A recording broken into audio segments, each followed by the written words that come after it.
What I want to do right now is I just kind of want to introduce us to what I want to talk about this morning. We are in the middle of a series. We're calling it Love Like Jesus. And our visual, if you kind of take a look up here behind me, our visual is the fact that Jesus sent out the 12 in Matthew chapter 10. He sent them out into the neighborhoods, right? He said, get out of the temple, right? You don't got to go home, but you can't stay here. And it was more than just good teaching methodology. He was trying to change people's opinions. Right? By sending them out into the towns and into the villages and giving them power and authority to heal the sick and to raise the dead, both physically and spiritually, to chase away evil, to love outcasts. And when they were doing these things, it changed the way people felt about the church. Because in this day and age, people didn't like the church. Temple people, ugh. Right? They're just judgmental, ugh, right? And so by going out and being loving practices, people changed their opinion about the church. And at the same time, Jesus knew this would happen. By rubbing shoulders with the lost and broken, the church would change their opinions about the broken. They're real people, right? They just they hit a bad stretch, a bad patch, and they just kind of need a little bit of help. So going out into and leaving the body and getting out into the neighborhoods, we change people's opinions. And this is really, really important. Now, again, Jesus knew that they were going to get a lot of pushback right there. People were going to say, oh, I feel judged, right? And I don't want to go be lectured. And temple people are a bunch of hypocrites. And your God is irrelevant. And I'm sure there were some other complaints. Temple's too cold, right? Rabbi Jacob talks too long. And can you believe they brought the pan flute into the worship team? Oh, so these things have been going on for thousands of years, right? All these issues, all these discussions. I chose these four for a reason. Current research says that these are the four reasons the people out there don't want to come out and hang with us. Just kind of take a look at them for a minute. These are based on surveys of people who aren't sitting in church, but they would like to go to church. Well, at least they say they would. These are the four main things that they say. And again, I don't want to guilt you. I'm just saying this is what they're saying about us. We need to take a good look into that mirror. That's kind of what we're going to be doing this morning. So in response to each of these, Jesus offers a better way. For judgment, if people feeling judgment, he said, hey, church, practice rationality. And if people are feeling condescended to, looked down upon, hey, church, practice fearless conversation. And for people who are feeling, hey, just a bunch of hypocrites, right? He's going to teach us genuine humility. And there are those who say, if I go to church, it just has no relevance to my real life, right? Jesus is going to show us divine anticipation that by being here with the body in a sanctuary, a place set apart for holy purposes, amazing things can and will happen. That they just do, right? So in response to the people who are feeling judged, the first part of this whole series, I'll hit that next slide there. We've been looking at this idea of how Jesus practiced radical hospitality. And in the first week, we looked at how he went to see Matthew. Matthew was a tax collector, and how Jesus practiced what we might call reverse hospitality. Normally, when we think of hospitality, we get our house all ready, and we invite people into our house as a way of saying we accept you and we love you. And Jesus said, you know what, I'm not going to make them come to my house. I'm going to go into their house because that's going to scream, I love you and I accept you. So he took hospitality on the road, reverse hospitality. And then the next week, we looked at Luke chapter 16, the shrewd manager. And in this passage, Jesus reminds us, hey, I'm sending you out into the wolves' den. You're safe in here, but you're not safe out there. So don't act like sheep, because you'll get eaten alive. Instead, be shrewd as snakes. Not my word, that's right from God's word. But be innocent as doves. So put on your thinking caps, because that's a rough world out there. You really got to have your wits about you and be empowered by my Holy Spirit, and amazing things will happen. So, today, we're going to look at a warning against false or what might be called a ritualistic hospitality right there. And again, what is this and what does it look like? Well, before I share with you what I'm calling the poster child of false hospitality in our day and age, I'm going to ask this phenomenon to kind of model for us something that's been here all along. And it really, our model that we're going to look at this morning is going to show us some deeper spiritual truths that we've got to deal with. So I'm going to look at it before we go into this modern version. I want you to see what false or ritual hospitality looks like through the eyes of God. Right? And then we're going to take a break. We're going to continue to worship. We're going to receive God's tithes and our offerings. We're going to release the kids and their teachers to Sunday school. And then we're going to come back and we're going to really, really dig into this word. This is just kind of whet your appetite, right? Just kind of get you ready. A weird conversation with the prophet Zechariah. Now, just kind of get you up to speed. Zechariah was a young man at this point. Ancient Israel has already passed their golden age. We've already had King Saul and King David and King Solomon. The temple's been built. That was their golden age. That was the only 3 kings in which the temple or the nation was united. And immediately after King Solomon, poor management, right? You all seen poor management. Everybody gets mad and the nation splits into 2. Got the northern nation of Israel and the southern nation of Judah. Well, they had a whole bunch of horrible kings, especially the northern nation. So God kept sending prophet after prophet after prophet, and they ignored the prophets. So finally he said, Assyria, regulate. So he let Assyria come down from the north, and they took away the 10 tribes of Israel, the lost tribes of Israel, never to be seen again. Boom, gone. Southern tribe, the southern nation, Judah, holds on for another 150 years about. Prophet after prophet, you got to follow my commandments. And if you do, I'll bless you. And if you don't, I'm going to send somebody to regulate on you. And sure enough, they wouldn't do, you know. And so to the east, Babylonians, whoosh, here they come. They wipe out Judah. They take everybody into captivity in Babylon. For only 70 years, though. This is the cool part. Take a look in the book of Isaiah. Isaiah actually prophesied hundreds of years before that a particular king, and he even named him King Cyrus. In 70 years, he will release the Jews. It's the craziest prophecy. I mean, it's just like, bam, right there. 70 years later, King Cyrus, I'm going to release the Jews. Boom. And he releases them, and they go back. Well, Zechariah was born in Babylon, and as a young man, he comes back to Jerusalem. So that's the setting. Both nations have blown it. The northern nation is gone. The southern nation has now come back, and the land is just desolate. It's just, people are depressed. You know, you can't travel, you can't do business because it's just, the place is a wreck. Civilization has been kind of destroyed. And so Zechariah is speaking into this. And the people of Bethel, they come up to Zechariah, and again, everything is just chaotic, and nothing is normal anymore. And they've had 5 pastors in the past 6 years. It's horrible. So the people of Bethel, they ask Zechariah a question. This is the coolest question. Hit that next slide there. Basically, should we mourn and fast in the 5th month, as we have done for so many years? This is in the first person, but really they're asking for the whole city, the village of Bethel, because they want to know, do we really got to continue with all this stuff? The temple's gone. Nobody has jobs. How are we going to tithe? Do we really? I mean, you can just, as you look at the question, do you see maybe indifference, maybe apathy? Like, what's the point? What's the point in all of, why do we even gather anymore? Can't we just stay home and watch the Seahawks, or maybe better, the Chargers? Okay, no. Can you hear them saying, like, do we got to do this again? Or maybe if we do this, are we off the hook? Right? Are we good? Are we good, God? If we do this, are we good? Are you not going to be mad at us anymore? Are you going to help our grapes grow finally? How much is this going to cost? Is this going to hurt? Can you read in between the lines? They're just like, wow, really? Wow. Everything's falling apart. Why? Zechariah, verse 5. This is how the Lord replies. This is amazing. Ask all the people of the land and the priests. When you fasted and mourned in the 5th and the 7th month, so right now he's adding something. He's saying, not only do you have a question about this, but I'm going to bring in all your other ones. And the fact of the matter is, what they were celebrating in the 5th and the 7th months is not something that God commanded them. It's something that happened in their nation. Their temple was burned down by the Babylonians, so they celebrated in the 5th month. That's just what they celebrated, kind of commemorating the day of infamy.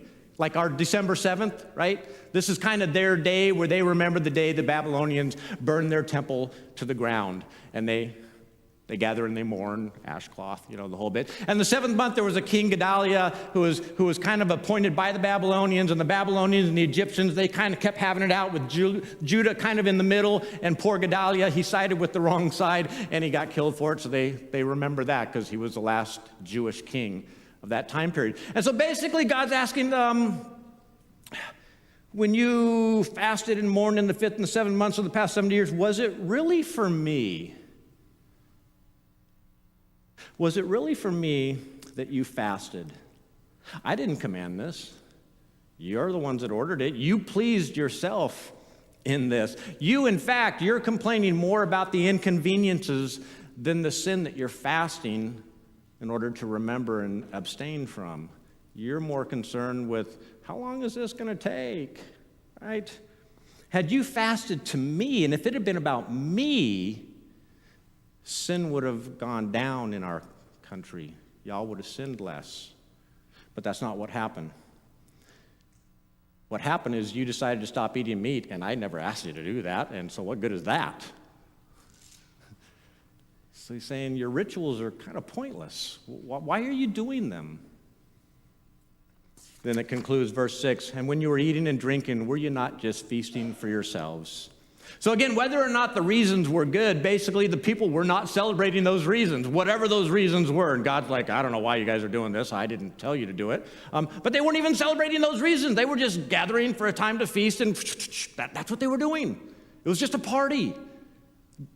The practice behind the ritual had been lost, gone. So for us today, can radical hospitality, a great practice, can it become ritualized hospitality? And what can we do to guard against that? Out of Zechariah, we're left with two questions, really, God's trying to ask us right there. Have your rituals become empty practices?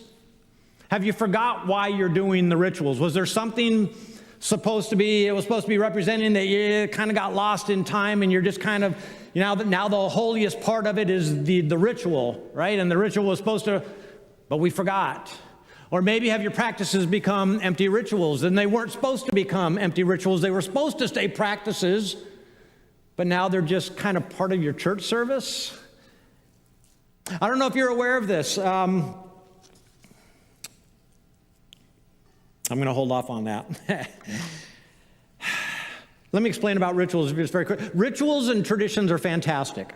If you're hearing me say rituals and traditions are bad, in any way, shape, or form, you're not hearing me. I've misspoken. Rituals and traditions remind us of important things that have gone on in our past. And if we don't have these rituals and traditions, we tend to forget, right? Humans have amazingly short memories when you need them to remember something, right? When you don't want them to remember it, wow, amazing memory. Yeah, we won't go there. They help us avoid historical ignorance, right? But what happens is they become fossilized over time. It becomes almost like that is more important, that we do the ritual correctly. Somehow that makes God happier and gives us more grace or mercy or forgiveness if we do the ritual just right, rather than recognizing that it's a picture of something that we should be doing in our lives. It's a kind of an outward appearance of something that should be going on inside of in our hearts and in our lives. So I want to just very quickly, this has happened twice now, and I'm going to give you two examples. And I am not saying that these are bad. These are two rituals that we have in the church. They are amazing rituals. I'm just saying, as I share these, be aware that we can lose the meaning of these if we're not careful. And many people have not. Some people, I believe, have. How many of you heard of Maundy Tuesday, Monday, Thursday, Maundy, Thursday? Anybody? Right? You know what it stands for? If you're not Catholic, maybe you don't. It kind of celebrates the whole evening before he's crucified, Good Friday. And part of the deal, sometimes they'll do the Eucharist, but a big part of it is the washing of the feet. Remember, Jesus said, do this, right? As you're seeing me do, I want you to go out and do the same thing. Repeat what you see me doing. So literally, he was saying, go out and wash people's feet. And what happened over time? Now, I'm not saying that people stop washing people's feet, and I'm not saying this is bad, but can you see how it's become a service inside of a church for, I'm guessing, a lot of people, and I'm guessing a lot of people have never actually washed somebody's feet, but they've attended Maundy Thursday services? Did you know communion started out as a love feast? And as the church grew, it became more and more difficult to have this feast. So it became kind of ritualized. It just happened, right? For a whole bunch of different reasons, basically to facilitate gathering of people. They used to gather in the evenings. Great time to have dinner. But then because of the crucifixion, and over time, they decided to start meeting more and more on Sunday morning. Well, you don't have dinner on Sunday morning, you have donuts. Well, that's not much of a feast. So pretty soon, you got a little tiny cup that represented something amazing, the unity of the love feast. And now it's become kind of just me and God. All the rest of you don't really care if you're here. This is me and God, me and God. No, it's not. The Eucharist represents the body. This is my body broken for you. Paul says we are the body of Christ now. We are his body. It's not an individual thing. It's an incredibly powerful group. Now, these are just two examples, and I'm not saying that we've missed the boat. I'm saying possibly some people have missed the boat, and if we're not careful, we as a church will miss the boat entirely. What was the practice behind that incredible ritual? Now, we have a social phenomenon. Again, I'm going to use this as our model for false or ritualistic hospitality, as represented by this sign. Do y'all have used this sign recently? Some of you haven't. And again, what I want to share with you is social media this morning is only the symptom. Now, those of you who don't use social media, you're going to see the spiritual issues behind it. Those of you who do use social media, you're going to go, whoa, oh, scary. You might have to take October off. I guess a lot of people are taking October off, October away from social media. Something I saw it on the news. Yeah, I'm not doing that. Anyway, social media, the latest incarnation really of this kind of deeper spiritual issue. As we think about social media, we think it's an amazing tool. Raises an incredible amount of awareness, right? Raises a lot of money. It tells stories really well. This is true. We can't deny this. But it's very come and go, hot and then cold. You guys remember the Ice Bucket Challenge? That made quite a ALS. That's what my grandfather died of. And that was kind of important, but boom, gone. How many of you remember Coney? Right? 200 girls taken by Boko Haram in North Africa. That guy was all over the news because he was the one that took them, and the whole world was going to search for him. Social media was all over it, and something else came up on the news feed. And what else is new? What did Trump say today? So we jump to the next, we jump to the next news feed. Now here's the disturbing news. They did a study, University of Michigan, 14,000 students. They asked them, I'll show you the questions that are going to ask them in just a moment. This is what they found, horrible. 40% less. And the disturbing part is they discovered that this perfectly correlated with the rise of social media, this drop in caring. And on the questionnaire, it would ask things, rank yourself 1 to 5. I sometimes try to understand friends better by looking at their perspective. These are some of the questions that they would ask. I often have tender, concerned feelings about those less fortunate than me. Apparently, fewer called themselves soft-hearted. Other people's misfortunes simply didn't bother people as much as they used to. So what is going on? What happened in all this? So what I want to do is I want to show you 3 possible ways that social media has caused us to care less. We could care less, really. We care less and less. And again, this isn't just social media. These are very real issues that social media is accentuating, right? So the very first one, how might social media cause us to care less? We're more obsessed with ourselves, right? Pretty easy. The studies say that 80% of what a person does on social media is directly related to the user. What did I post? What pictures are people commenting on? Do people like my posts? I mean, it's all things that I'm interested in, all about me. And when we see things related to us, and I learned this as a youth pastor, if I wanted a kid to participate and wanted him to get along, play along, I would just kind of use his name in a story, and he would perk up, and this person, I always use a he, sorry, duh. The student would sit and listen because something about hearing his name, right? There was just something powerful about that. So as we look at stuff about us, our brains release dopamine. And so we do social media, and we troll for clicks. We put something nice, how many people notice? How many people notice? And each one that noticed, dopamine, boom, boom. We're training ourselves to focus on ourselves, literally. Biologically, we are training ourselves to care more about ourselves than anybody else. Craziest thing. But that's what's going on. Second possible reason social media has actually made us care less. Overwhelming exposure to suffer desensitizes us. We just get overloaded.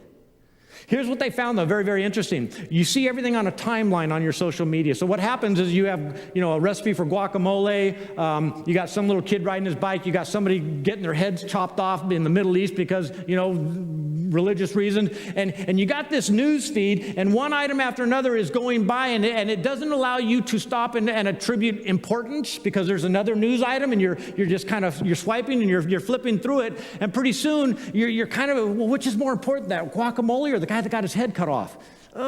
And pretty soon you're just like, I can't decide. So you go to the next news feed, but guess what? That person who's in pain, they haven't moved on.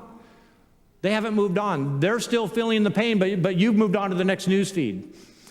You just kind of get, and then just the sheer number of issues that you see. If you're following on social media, you just become overwhelmed. I can't do anything. There's so many needs. I'm just going to go take a nap. Escape. Because it's just overwhelming. A third reason social media actually keeps us from being more compassionate is a lack of personal interaction. We're not seeing people. So here's what happened. I hear that you lose your job online. I click, I make a few comments, whatever. That's all. That's a good thing. That's not a bad thing. But if I'm sitting across from you and you tell me you lose your job, and we're like looking at each other, I can't. I just prayed for you. You're going to have to do something because you're looking at each other. Now it's personal. On social media, there was a distance. There was a safe distance. And you could click or not click, and it did not matter. But when I'm looking at you eye to eye in a class or in a life group, I can't look away. I can't. And so now it'll get real because personal interaction. And they're saying this about kids. Y'all are reading all the news reports. I don't need to go any further about that. So what I want to do today is give you two main thoughts. That's it. They're going to drive us. If you're taking notes, first thing is compassion demands action.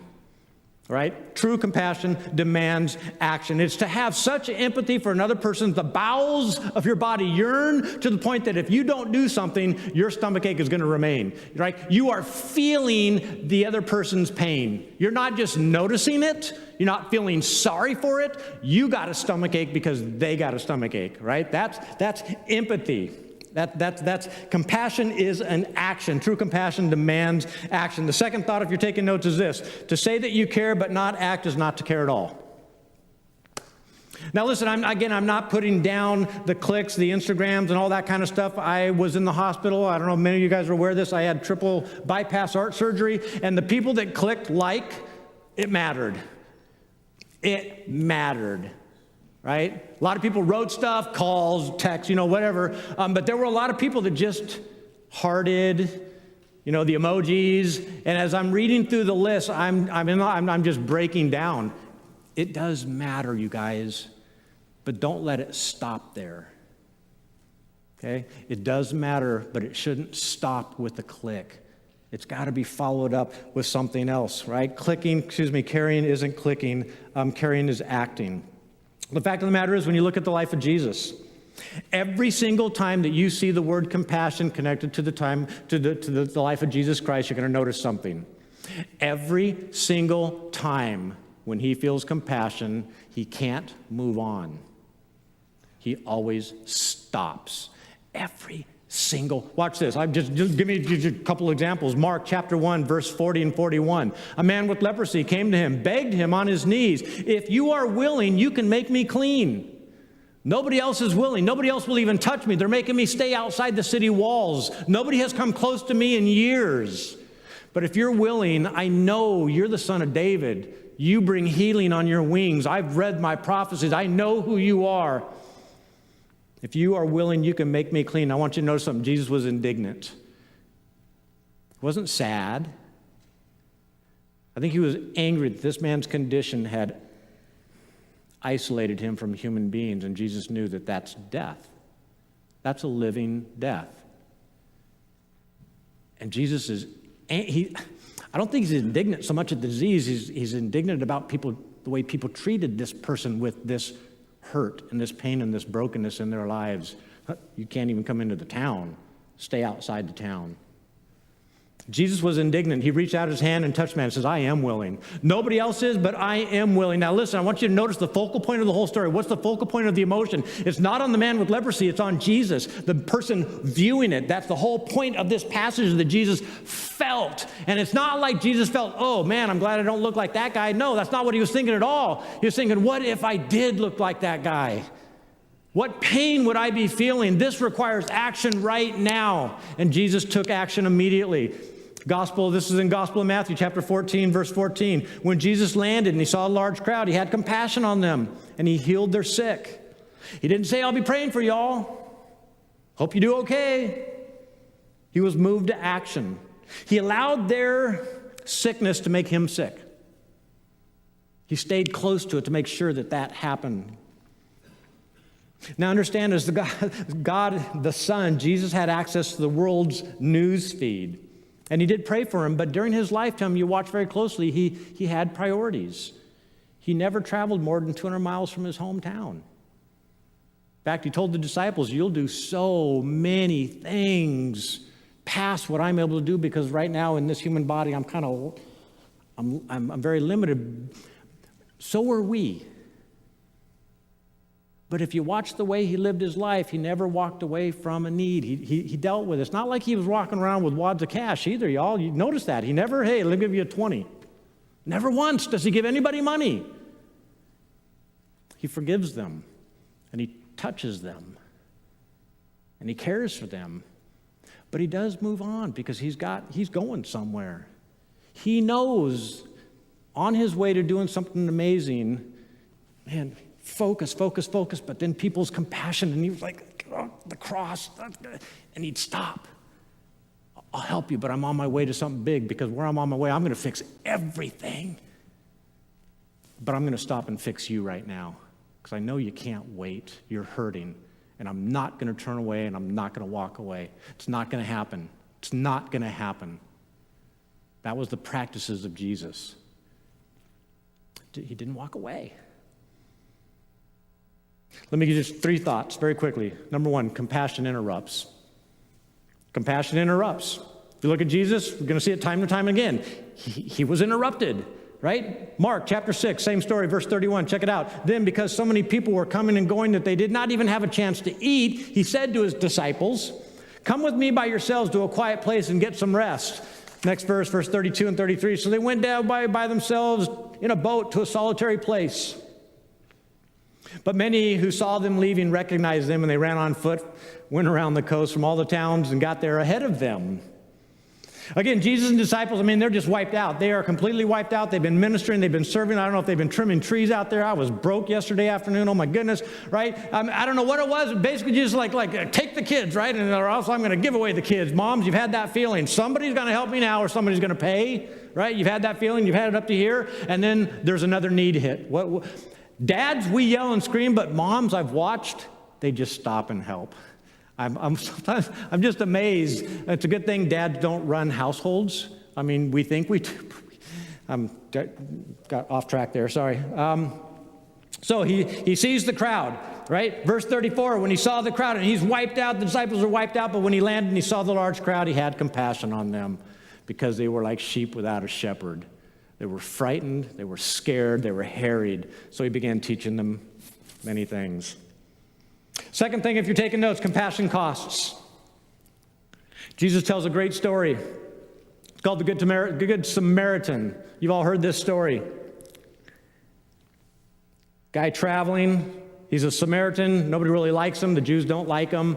Traveler got beat up. Out of his own pocket, the guy takes him to a hospital, takes him somewhere, pays for several days hospital care, pay for the bed, room and board. That's crazy. He didn't even know the guy. That's compassion, but really, if you look deeply into the story, that's not the real cost of the story. The real cost of the story, one of the costs is, hit that next slide there, is fools. If you think about it, the traveler on that road was a fool. You ever met somebody who travels at night carrying money hanging out of their pockets? Oh, I got 20s hanging out of my pocket. And you think, what are they thinking? You're thinking, that's an idiot, right? And if they get robbed, that's the traveler. Should not have been traveling alone. And do you not get irritated when somebody does stupid things and you got to come to their rescue again? I think the story is saying, keep coming to their rescue.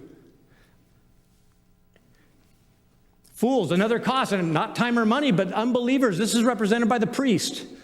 He's the first guy that stops by and he looks at the Samaritan and he thinks, well, they don't go to my church. They're not dressed right. He's clearly a fool. Right, so, and we in the church world, we kind of do this. We see people in need and we think, if I get close and if I start helping that person, people will think I'm like that person. If I help a drunk, Pastor Jerry's, Or if I help, and you can go any store you want. We've got this thing that if we are accepting of people, somehow we're condoning their lifestyle. But Jesus said, no, just accept them and love them. The priest, sad. He's just like, nah, he doesn't come to my church. I'm not going to help him. And then there's the unknown. This is the Levite. Right? Second guy that comes by, he at least investigates. He concludes that the cost, no, it's going to cost too much. One of the dangers of the whole social media, all costs are contained, right? Click, bam.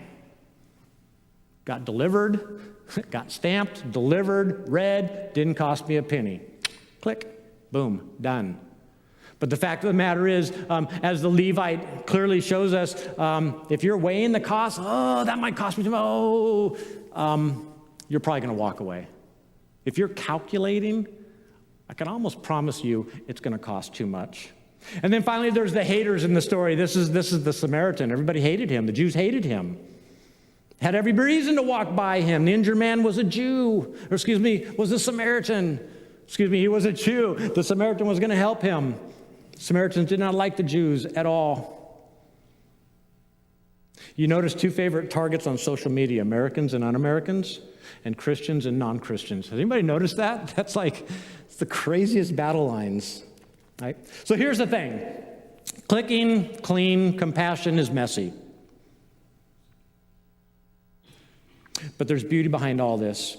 It costs, it interrupts, but here's the last one, it changes lives. If you show compassion, not just feel, but show, it will change lives. In my youth ministry, earlier in my career, I would ask high schoolers or college students to be table leaders for junior hires, and they would be very, very excited about it. Kind of the way I would pitch it is, you're probably going to grow in your faith because you're now going to be, I'm going to put you as oversight over somebody's spiritual development. And they kind of get all excited because, I'm going to change lives, and it's going to be really cool, and they're going to be better for it. And what they don't realize is that it changed them more than it changed the students. Every one of those kids that I made a table leader, it wrecked their world. It did. Whatever plans they had for the last year of high school, they couldn't do it. They couldn't do it because they were so involved in the spiritual development of this little group of junior hires. It wrecked them for good. It wrecked them for good. For good reasons, it wrecked them. I don't know where I went with that one. A final thought here. Caring is not liking a post, it's loving a person. Couple caveats. You can't help everyone in this broken world. Okay? You can't help everybody. Clicking isn't bad, but it shouldn't actually replace flesh, touch, hand-on, right? Going and seeing somebody. Making people feel guilty with the gut-wrenching videos and threats that if you don't share, like, or copy or paste, I'm not terribly sure that works. If you want to do it, I'm not, whatever. I'm just not sure that works. So what can we do? I think we can take our cue from Jesus. He prioritized. He knew he was going to save the entire world, but on the way, he always stopped. And he let interruptions stop him, cost him his time. He always stopped. If he felt, then he stopped. Don't let social media become an empty ritual. Don't let the things that we do here become empty rituals. Right now, I'm the staff, we're kind of looking at our practices. I don't know if you're aware of this. We have practices that haven't yet become fossilized into rituals. Like we gather, this is one of our practices. You gather every Sunday morning to hear the word preached. That's a practice. It's an important practice. It's a practice that leads to a habit. You're hearing God's word and truth. When you stand and when you sing, that's a practice because you're verbalizing your praises to God. That's a practice. That's an important practice. If we stop doing it, many people would stop praising God. The practice is important because it leads to something that changes, but we can't let it get fossilized. So our question this morning for you, our staff, is looking at what other practices have we instituted here at this church that are helping you all become disciples of Jesus Christ? Because that's what the mission of the Church of Nazarene is, right? To make disciples of the nations. That's what we're all trying to do here is to make you all disciples, better disciples, fully equipped disciples. I think the one practice, again, that we've lost is that smaller group meeting.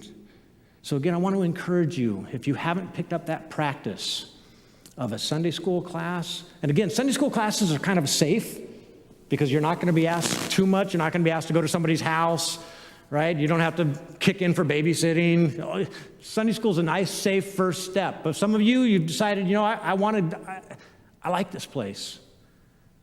And I want to dig in a little bit deeper. A life group is just perfect for you. That's your next step.